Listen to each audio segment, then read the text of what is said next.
Hello, I'm George Rodrigue. I'm the editor of The Plain Dealer, and I'm here to talk about something that means a lot to us and to our readers, and that's the question of fairness. It's an interesting question because everybody sees the world differently, and what looks fair to one person can look biased to another.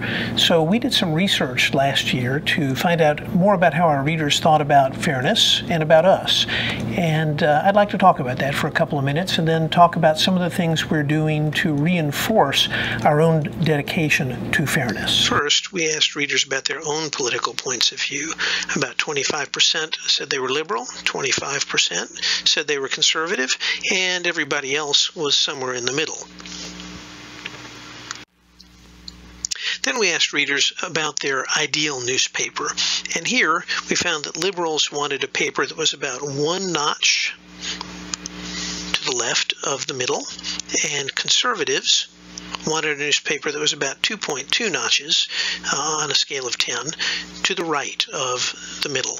Moderates, of course, were living in the middle themselves and wanted a newspaper in there somewhere. Then we asked readers to rate the Plain Dealer overall.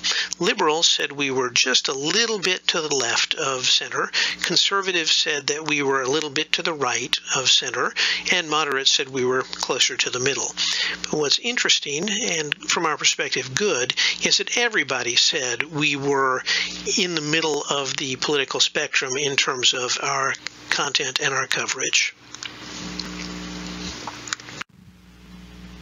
A little bit of a problem for us, though, is that the center is not necessarily where partisans want us to be.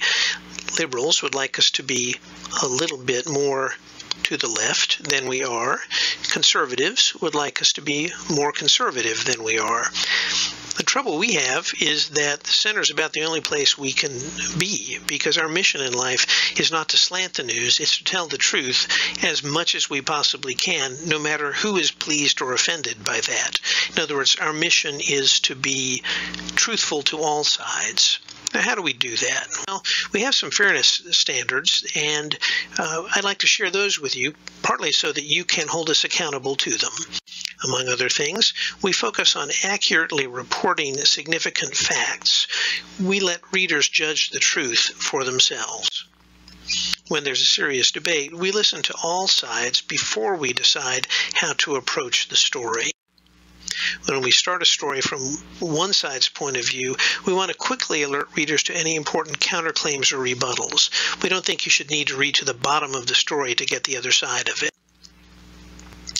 We also try to identify key facts on which all sides agree, and then to illuminate the factual and philosophical differences. We like to give all sides a chance to respond to any allegation made against them. We avoid using loaded language in news stories. We differentiate between allegations and established facts. When we find clear factual evidence that contradicts a claim made by any party to a debate, we take proper note of that. In other words, we're not just stenographers relaying both sides of an argument uncritically. We label analyses and opinion pieces accordingly so that we don't confuse opinion and news. In our opinion pages, we publish a broad array of perspectives. And in terms of headlines, if the main headline takes one perspective on a debatable story, we'll try to use any other subtext to share the other side. A long time ago, Thomas Jefferson wrote, "For here we are not afraid to follow the truth, wherever it may lead."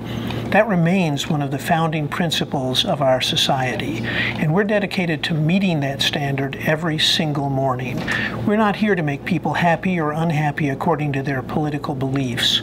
We're trying as hard as we possibly can to serve as an honest broker so that all of our citizens can have a full appreciation of the facts every single morning.